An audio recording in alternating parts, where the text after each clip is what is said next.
नमस्कार मित्रांनो, रील्स बनवण्याचा नाद आणि सोशल मीडियावरती काम करण्याचं वेळ इतकं तिच्या मनाला भोवलं की तिनं चक्क स्वतःच्या मुलाला विकलं आणि त्या पैशातून तिने आयफोन घेतला.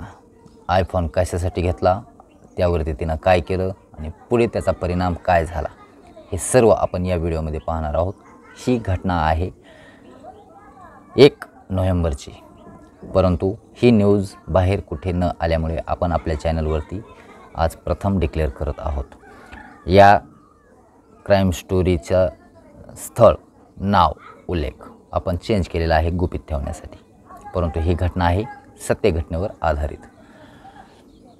उर्मिला नावाची स्त्री, तिला सोशल मीडियावरती म्हणजे इंस्टाग्राम, फेसबुक, यूट्यूब या प्लॅटफॉर्मवरती तिला रील्स बनवण्याचं वेड होतं.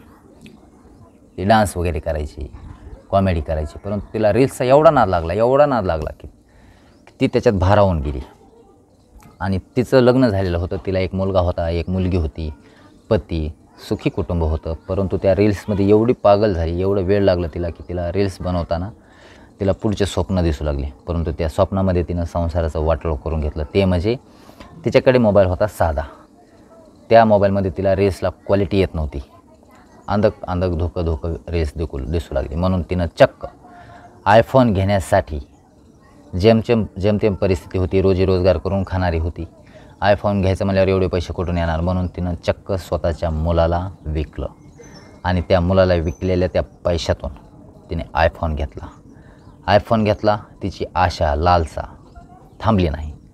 तिनं लगेच दुसऱ्या टोकाचं पाऊल उचललं, मुलीचाही सौदा केला. परंतु यामध्ये असं घडलं की हे सर्व काही प्रकार चालू असताना तिच्या घराच्या शेजारी राहणाऱ्या एका महिलेला ह्या घटनेची चाहूल लागली.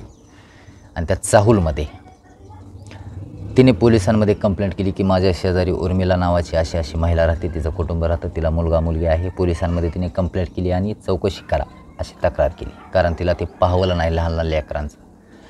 म्हणून तिनं पोलिसांमध्ये कंप्लेंट केली. पोलिसांनी ज्यावेळेस चौकशी केली असता, तिला ताब्यात घेतला असता, आयफोन कुठून आला, एवढे पैसे कुठून आले, तुझा धंदा काय, तुझं इन्कम काय, ही चौकशी जेव्हा केली तेव्हा तिने आणि तिच्या पतीने सर्व काही कबूल केलं आणि सांगितलं की मी वेडी झाली सोशल मीडियावर काम करण्याच्या नादात, मोबाईलच्या नादामध्ये, आयफोन घेण्याच्या लालसेपोटी माझ्या हातून हे कांड घडलं असं तिनं कबूल केलं.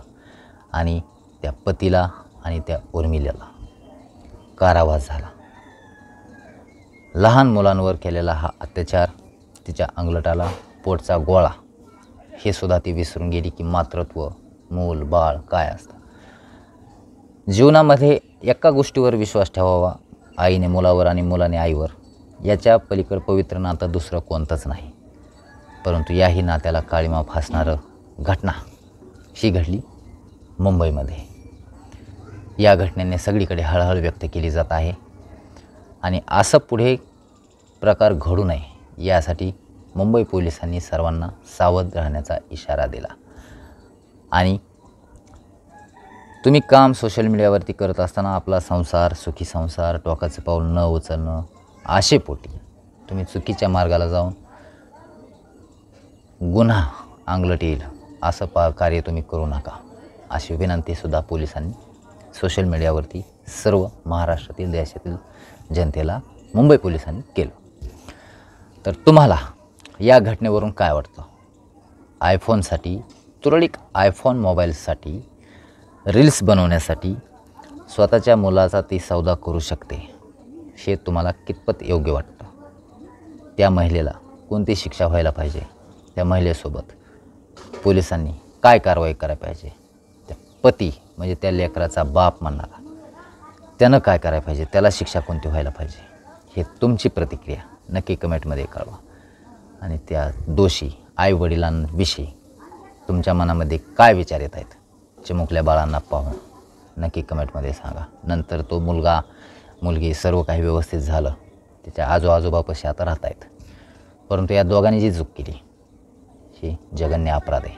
नक्की कमेंटमध्ये सांगा तुमची प्रतिक्रिया. न्यूज तारका फडकी चॅनलला सबस्क्राईब करा, बेल आयकॉन घंटीला प्रेस करा. धन्यवाद.